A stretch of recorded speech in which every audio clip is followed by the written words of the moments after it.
So we're looking at the mandatory QI green inhaler and the lifestyle and healthy lifestyle projects. Green inhalers are a huge issue. They use hydrofluoroalkanes as propellants that are thousands of times more damaging than carbon dioxide, and the goal is to convert our inhalers so that we're using at least 80% dry powder inhalers if we can. Now, we've already had our collaborative meeting, which was our PET session with Anglesey and Arfon, and then our main goals for the project are to look at the reduced use of MDI inhalers and also looking at the over-reliance on SABA. I do quite like the nice patient aid leaflet, which is available on the ICST website, which again has got some very useful information. I know they presented at the PET session, and they have got a nice sort of half an hour recording of some of the issues around this. The nice leaflet just gives a nice sort of visual for patients. So your average Ventolin inhaler is like driving 115 miles, whereas the dry powder one is like driving, a mile. The Spira website is good, and it's probably sensible for everybody to familiarise themselves with that, and it's got the decarbonisation dashboard. I know Alison here showed us this, but it's useful for all the practices to look at themselves. We also need to have internal practice discussions, even if they're quite informal, talking about the issue.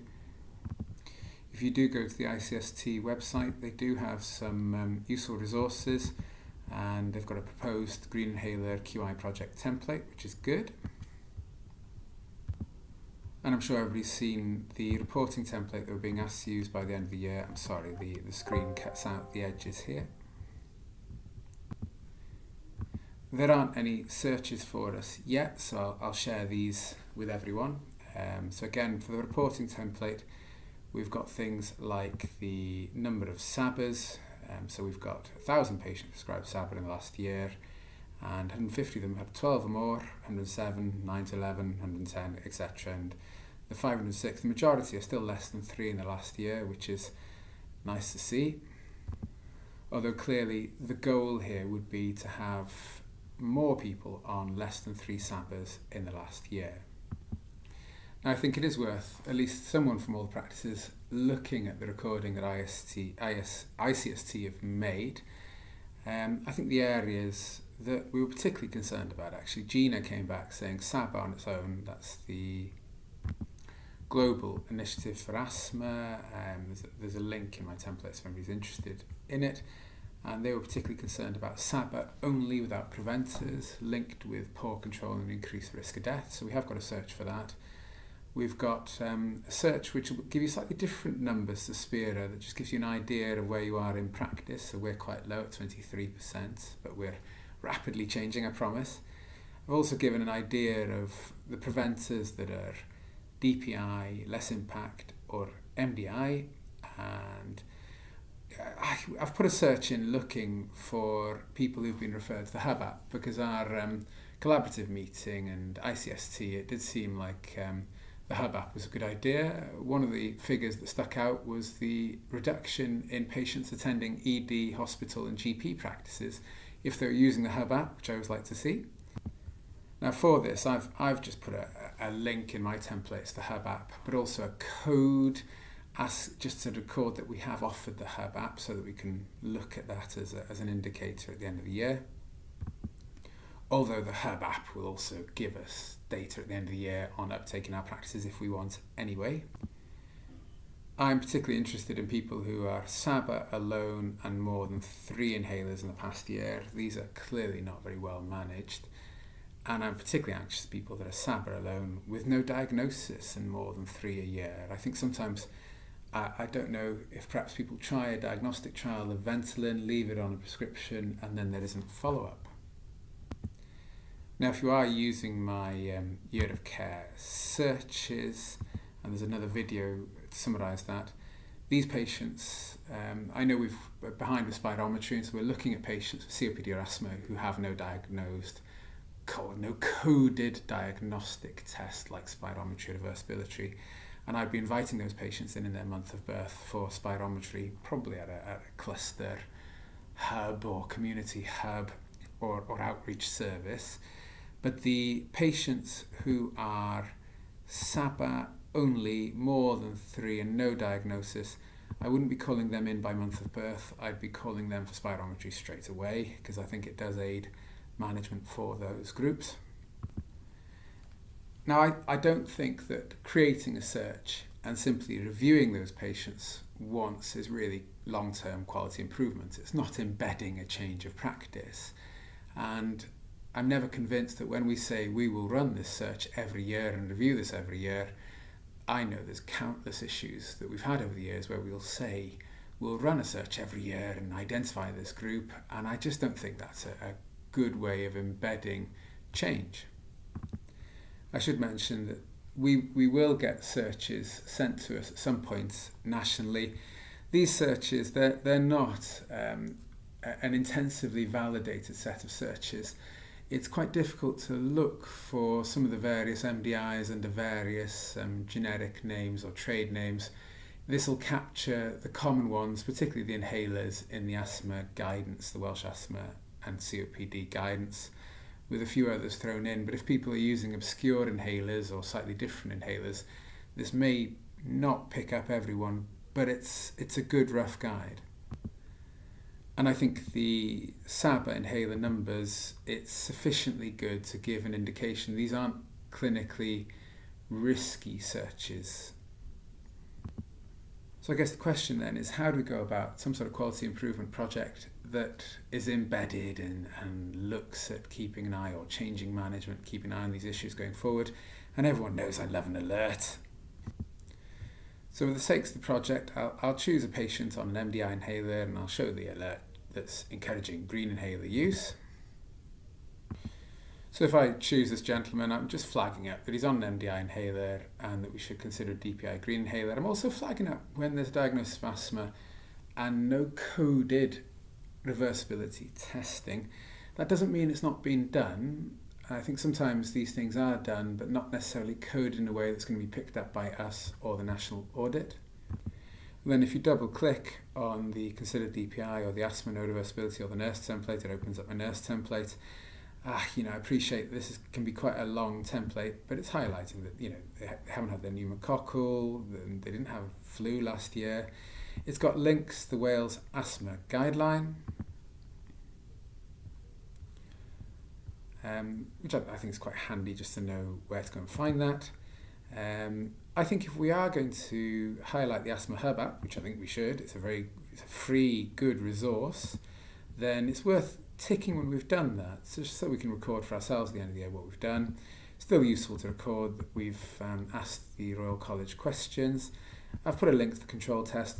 The English have to do that. We don't have to, but it's quite good. Again, inhaler technique, and then if you do want to give asthma plans, they're quite good, although I think the hub is better. And again, the asthma plan has a Welsh link down here as well, which I always think is nice to see. Let's find that. So there you go, asthma plan in Welsh. But what I've also done with my nurse template is to highlight that yes, they're not on a green inhaler.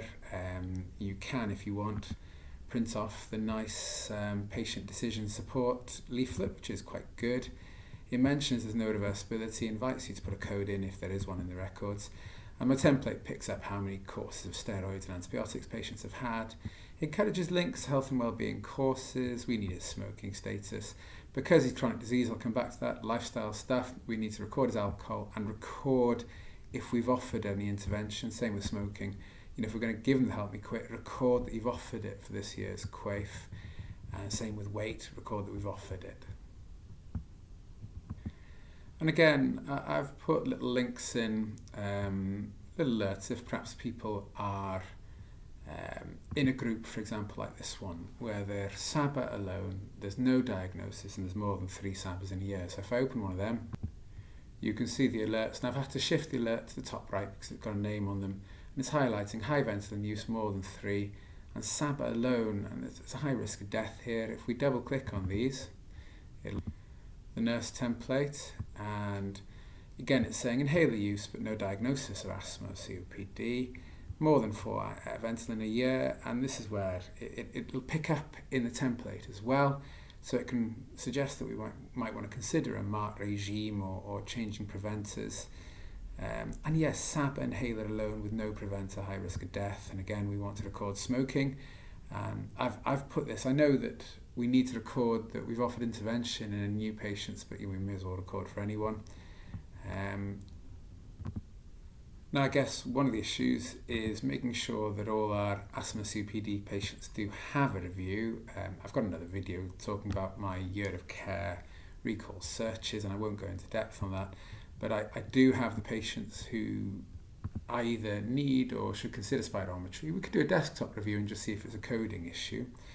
And I've highlighted our patients who need a respiratory review. So these are my April, actually these would be March born patients, but have a look at the videos to explain that. Because if they were born in March and needed a blood test, they would have seen a healthcare assistant first before they come to a nurse, so that our nurses are actually doing a good review.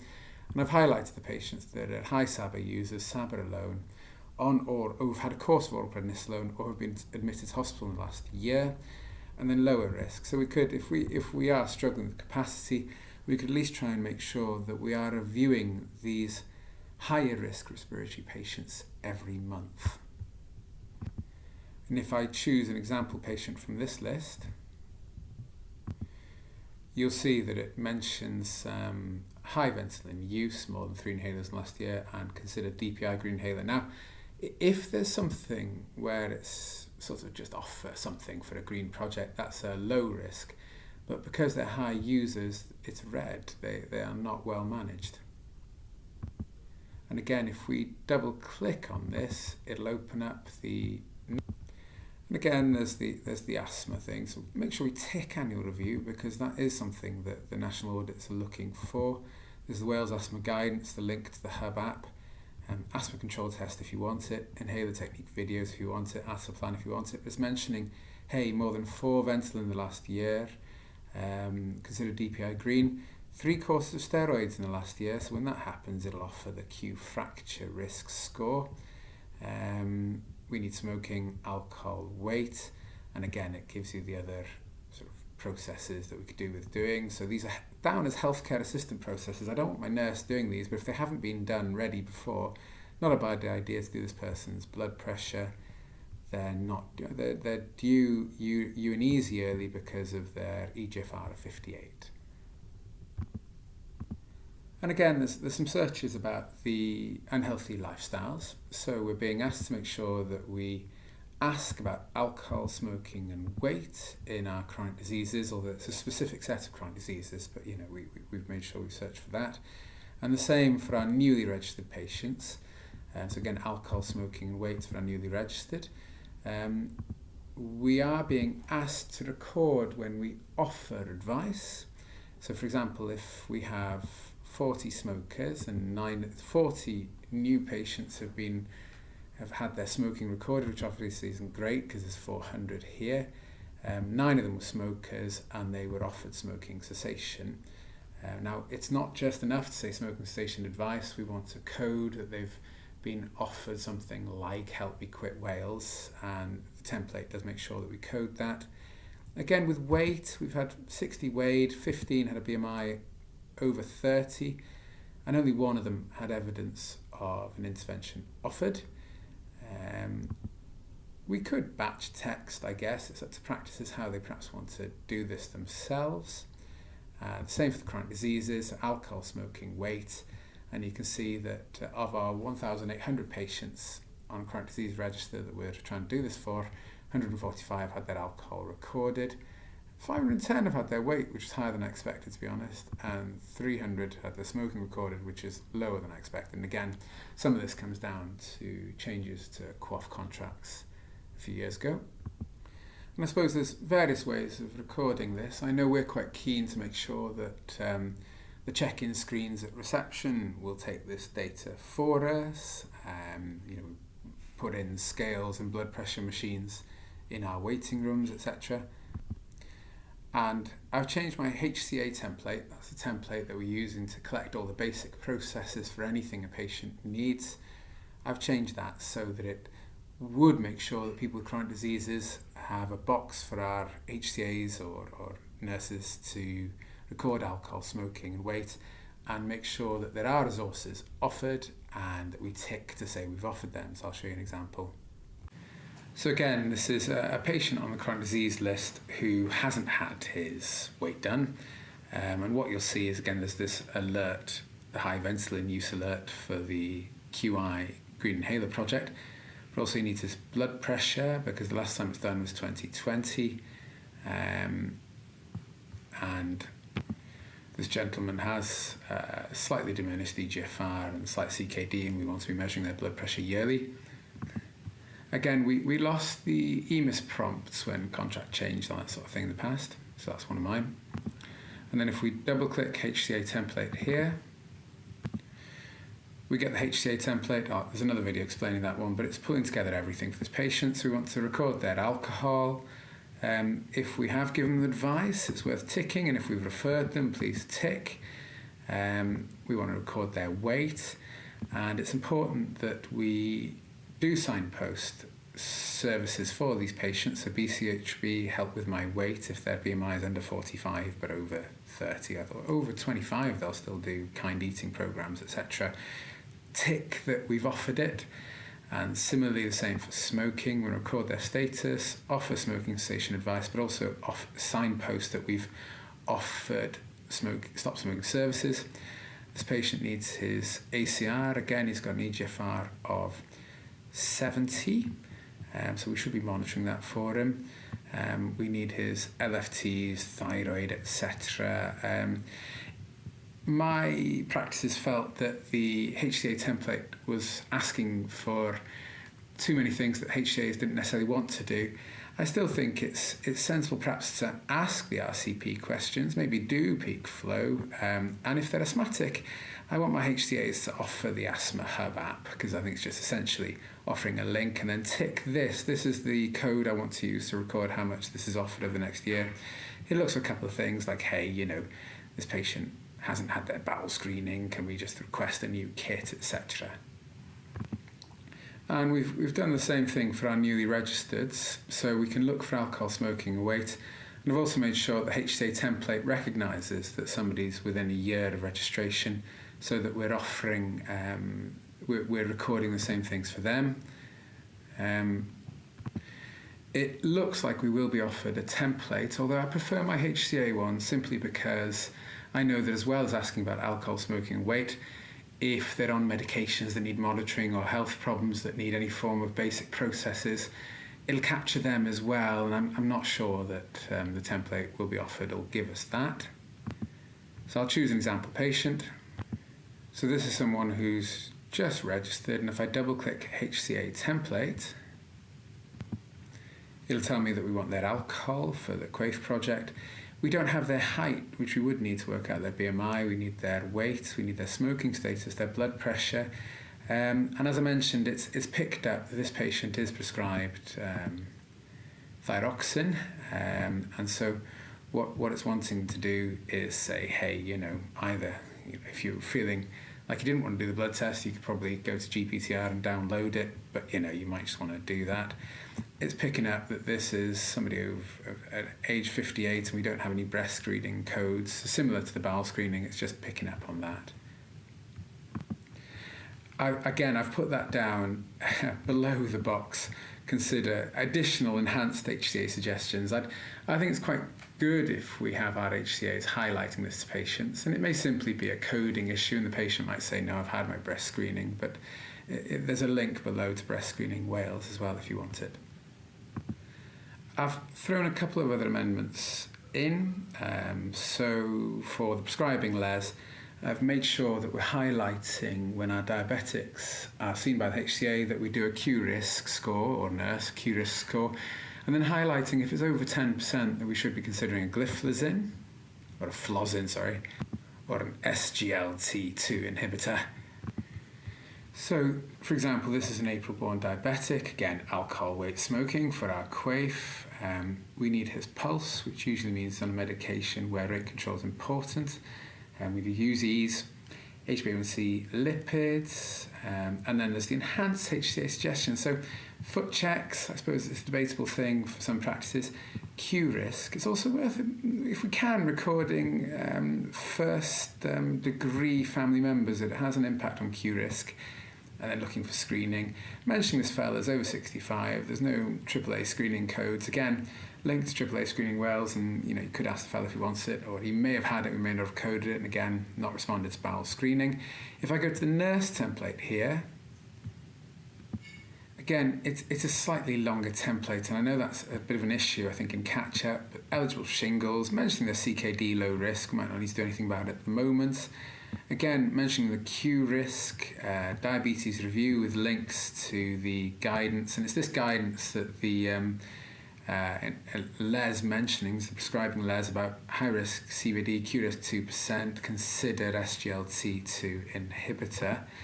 Now, what we're seeing here is that this person's diabetes Q risk is likely over 10% because you can have it run in the background and tell you if it's over 10%.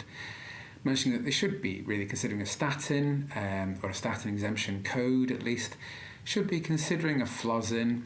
Again, expert diabetes, referrals, foot checks, eye screening, bowel screening, AAAs, and the HCA processes are at the bottom of the nurse screen, so the other way around. The other change I've made for the LES and the nurse template is, again, this is somebody with heart failure. They're eligible for pneumococcal. It's just reminding the nurse of that, so they can give it when they're there. Highlighting cholesterol's over 4. And then on the heart failure register, so I suppose the issue sometimes is what is a heart failure review? Well, it's worth a few bits and pieces, making sure their pulse is well controlled. I like the idea of recording their New York classification for audit purposes. Worth ticking that we've done the review. There's links to the heart failure care plan, which is quite nice, and then there's links that just talks a bit about when to seek help or when to adjust your diuretics. But it's also highlighting, perhaps for the LES, but also just for good management, useful if we can record if an echo has been done or not, and an ejection fraction, because the guidance up here in NICE, which is the one that's referred to in the paperwork, does talk about slightly different change in management now for under or over 35% ejection fraction. It's highlighting if they're heart failure without a beta blocker, heart failure where they're not on an ACE or ARB. Just whilst we're on this patient, we're just highlighting when patients are pre-diabetic and suggesting that we use the Let's Prevent Diabetes Wales link, and then we want to tick if we've done that so that we can demonstrate we've referred our pre-diabetics, again, bowel screening. The templates can be long, and I think, in all honesty, sometimes some of these things are very quick. I think it's useful if we say to our nurses, if you can't do it all in the time allocated, then bring them back, although ideally, maybe we'll get slick and do these quite quickly. So in summary, there's the searches, and searches are fine, but really that's not a quality improvement project on its own. It's simply telling us where we are, measuring the outcome of a quality improvement project. I think we do need to have better systematic recalls and inviting of our current diseases, making sure that when they're in, we are highlighting issues and processes, and that's the quality improvement element, is the idea that we can highlight to patients, hey, you are on a dangerous combination or not on a safe combination of inhalers, and highlighting it for clinicians when we're seeing them with links to the resources to try and implement the Green Inhaler project.